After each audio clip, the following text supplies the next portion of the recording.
is more nanalo. I know. Hindi raw lalo. Hindi talaga eh. Even up to the awards night, Jens, nanalo na ano, hindi ko rin alam RS kasi pinatali lang nila yun. Sabi ko, saan ka nanalo? Hindi namin alam. Meron akong mga binoto, meron din binoto si Jerry na nanalo, pero meron din ako binoto na hindi nanalo. So, ganun talaga. So, iba talaga. Sabi ko nga parati, kung ako lang ang judge, or kung si Tito Jerry isa lang, okay, kasi lahat ng gusto mo, yun lang yan. Ano, ilan? 11 kami para may tayo. Kamusta yung Kaya sabi ko, next year, manunod na lang ako. Ayaw mo na mag-judge. Bakit? Mahirap magsuro. Gaano kahirap?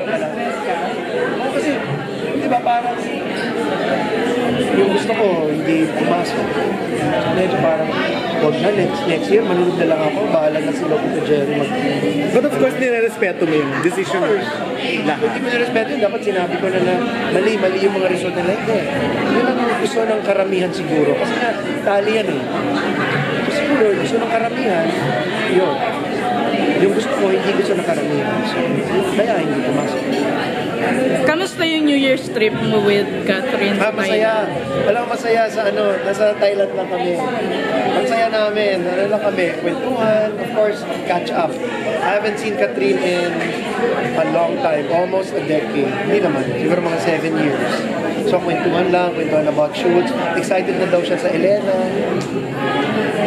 Tapos tinanong ko si Mami, sabi ko, Mami, Elena. Wala namang bahid Inang yan. Wala namang bahid ng lungkot si Catherine. Wala pa. Sticky mango, Kain lang sticky siya rice nga. Kain lang siya ng kain. Tapos kaya eating Tsaka by wala rin kami pinag-usapan. Current issues. Walang Personal iyak. meron, pero walang current issues.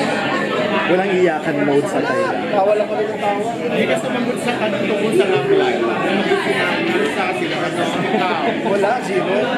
Zero naman ang parating ng media. Pero Zero love life, pero hindi ako nababangan.